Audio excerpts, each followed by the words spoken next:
साथियों नमस्कार। जय हिंद, जय भारत, जय संविधान। ये संविधान की देन है कि आज तुम लोग सिर उठाकर जी रहे हो, वरना लोग तुम्हें यूजीसी के नाम पर गधों को घोड़ा बनाओगे, ऐसा कुछ कहा जा रहा है। ओबीसी SC ST वालों, सुधर जाओ। दो प्रकार के हिंदू इस देश के अंदर, एक उच्च जाति के जिन्हें मनुवादी सोच वाले भी कहा जाता है, और एक नीची जाति के हिंदू हैं जिन्हें अधिकार मांगने पर मिलता नहीं और वोट के लिए आपको हिंदू बना लिया जाता है, अपना भाई बना लिया जाता है। सुधर जाओ 85% वालों, सुधर जाओ। ये तुम्हें किसी कीमत पर आगे नहीं बढ़ने दे सकते। ये तो शुक्र मनाओ बाबा साहब भीमराव अम्बेडकर जी का जो संविधान बना गए, वरना तुम्हें मौका ही नहीं मिलता इस बात के लिए कि तुम कुछ कर पाओगे। आज तुम कहीं ना कहीं किसी की लैट्रीन साफ कर रहे होते अगर बाबा साहब भीमराव अम्बेडकर जी नहीं होते। ये तो शुक्र मनाओ उन महापुरुषों का जिन्होंने हमारे लिए लड़ाई लड़ी। आज एक लड़की कह रही तुम्हें कि अच्छा रहता है कि इनके पीछे, ये पहले ठीक थे कि इनके पीछे झाड़ू बननी रहनी चाहिए थी। एक मास्टर कह रहा, पढ़ा लिखा मास्टर सवर्ण जाति का, कि ये वर्ण व्यवस्था सही रहनी चाहिए, जो जिस कैटेगरी में उसे उसी कैटेगरी में रहना चाहिए। अगर हम लोग लैट्रिन साफ कर रहे हैं तो हमारा बच्चा कुछ ऊंचा नहीं कर सकता। ये इनकी मानसिकता है। मैं उस मानसिकता के खिलाफ हूं। मैं स्वर्ण जाति के खिलाफ नहीं हूं। मैं उस मनुवादी सोच के खिलाफ हूं जो इस प्रकार की सोच रखते हैं। और एक बात का ध्यान रख लो, तुम ना तो तुम्हारी औलाद गुलामी करेगी। अगर तुम सोचते रहे तो तुम्हारी औलाद ना करेगी, तुम्हारे पोते पर पोते करेंगे गुलामी। देश में फिर वो कंडीशन आएगी। हिंदू मुस्लिम के नाम पर डराने वाले ये लोग तुम्हारे सामने खड़े हो जाते हैं। यूजीसी में आप साबित हो गया।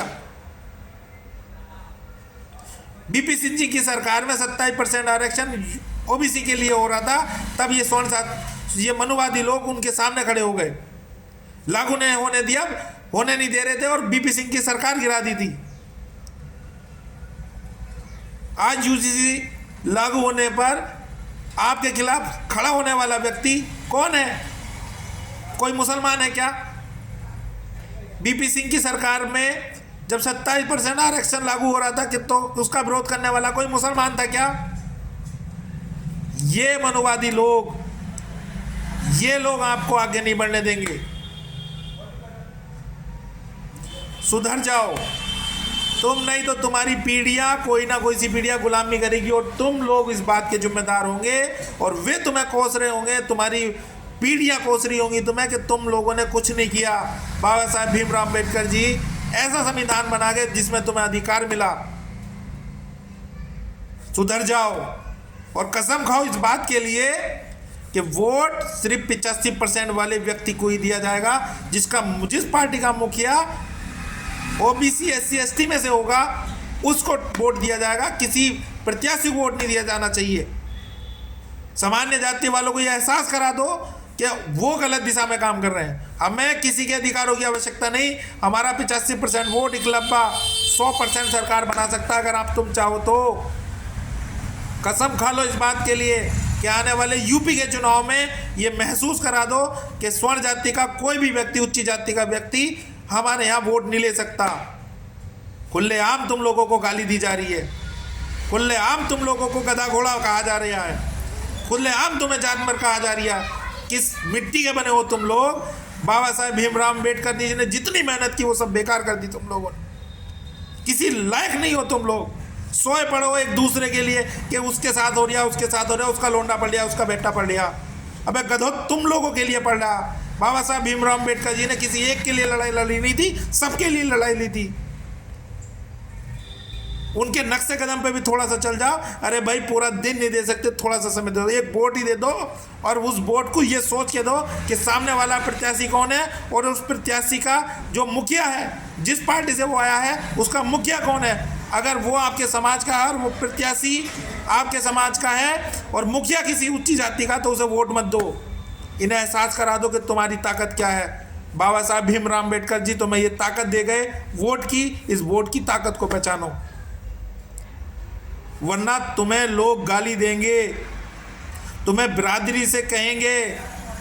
लोग बताते हैं, बहुत सारे मास्टर बताते हैं हमारे समाज के उन्होंने क्लियर कट कहा है, जब लड़कियां कोटे से जाती हैं हमारे समाज की, तो उसे कोटे से नहीं कोठे से कहा जाता है कि तू कोटे से आई है या कोठे से आई है। शर्म करो, शर्म। नहीं सुधरे तो जीवन भर ऐसी जो पुरानी स्थिति रही है, जो हमारे पूर्वजों ने हमें बताया है, जो हमने सुना है, अगर ऐसे हालात रहे ना तो तुम लोग शर्म से मर जाओगे। अगर आज अपने अधिकारों को पहचानने में भूल कर दी तो यकीन मानो तुम लोगों के हालात बहुत बुरे होंगे। सुधर जाओ। मैं ये नहीं कहता, मेरा देश की सुरक्षा हम खुद भी कर सकते हैं, जो देश हमारा है, इस देश की सुरक्षा आप लोग नहीं कर सकते क्या? क्या तुम सांसद, विधायक, मंत्री, मुख्यमंत्री, प्रधानमंत्री नहीं बन सकते क्या? क्या तुम में इतनी लायकता नहीं है क्या? या तुम शासन नहीं कर सकते क्या? अबे हम हमारा जो साम्राज्य है वो इस पूरे देश में किसी के बाप के बस के नहीं रहा, और तुम लोग बिखरे पड़े हो। सुधर जाओ, सुधर जाओ। हम सम्राट अशोक के वंशज हैं, भूल गए क्या? अगर खून ठंडा हो गया तो जगाने के लिए बोलो तो सही एक बार। पूरा समाज पागल हो या फिर आज कुछ लोग बेचारे रोडों पे पड़े और तुम लोग घर में पड़े हो। शर्म आनी चाहिए तुम लोगों को। तुम अगर किसी का साथ दे सकते हो, खुलेआम इस बात को कह सकते हो कि वोट इस बार 85% वाले व्यक्ति को दिया जाएगा, 15% वालों को वोट नहीं दिया जाएगा। अगर उसका मुखिया 15% वालों के लोगों में से भी होगा तो हम वोट उसको किसी कीमत में नहीं करेंगे, और हमारा जो भी प्रत्याशी आए उसका भी बहिष्कार करो। कोई साला नेता नहीं हमारा, मुखिया हमारा मेन होना चाहिए। सत्ता मुखिया के माध्यम से आएगी। अगर कोई भी विधायक, सांसद कोई भी आए, स्पष्ट शब्दों में ये बात कही जानी चाहिए कि अगर मुखिया आपका सामान्य जाति से है, उन्हें पता चलना चाहिए कि हम 15% हम उन पर राज कर रहे हो, उसके बावजूद तुम लोग हमें गाली दे रहे हो यार। हमारे वोटों पर राज करके तुम हमें गाली दे रहे हो यार।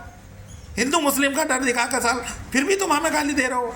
हम तुम्हारे साथ हिंदू के नाम पर खड़े हो जाते हो, उसके बाद भी हमें गाली दे रहे हो। तुम हिंदू बने रहो भाई, सब के सब, मुझे कोई एतराज़ नहीं।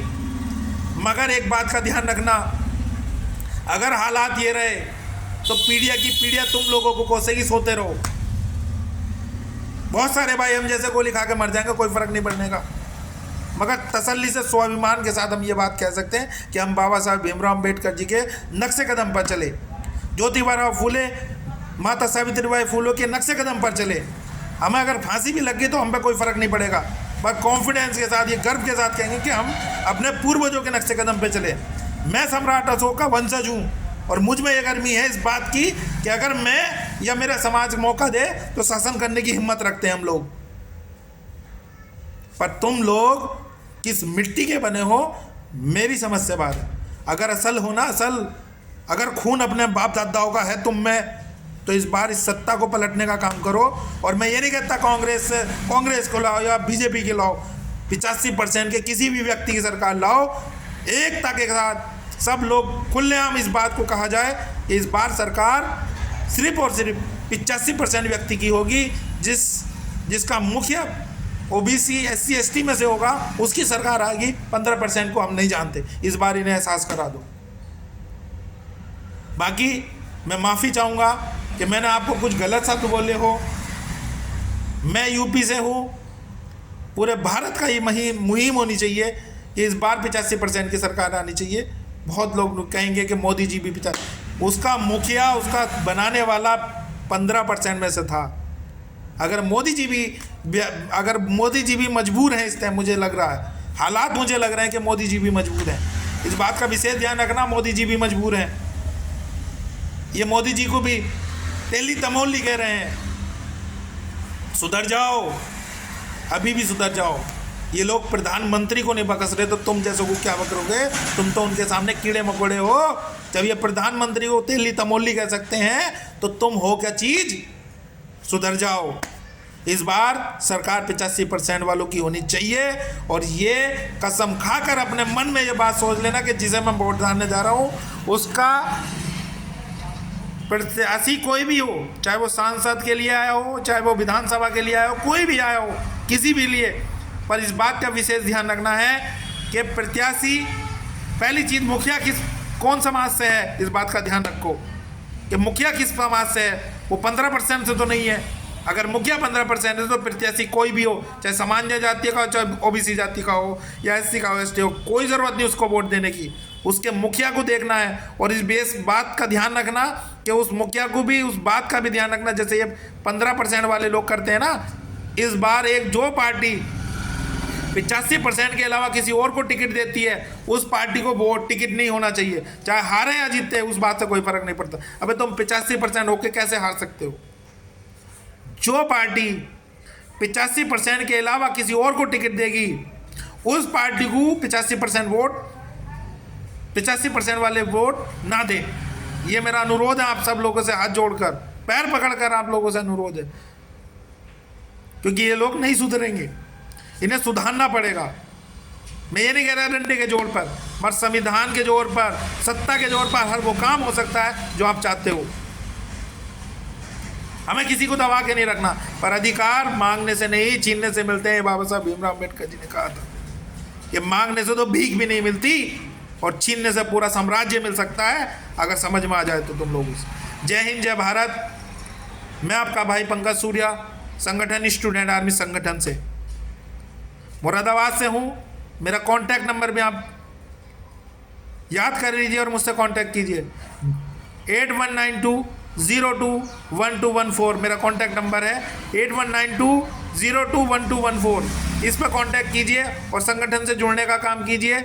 मेरा मकसद सिर्फ समाज को आगे बढ़ाना है और कोई मेरा मकसद ना, मुझे इस बात का लालच है मुझे कुछ बनना है।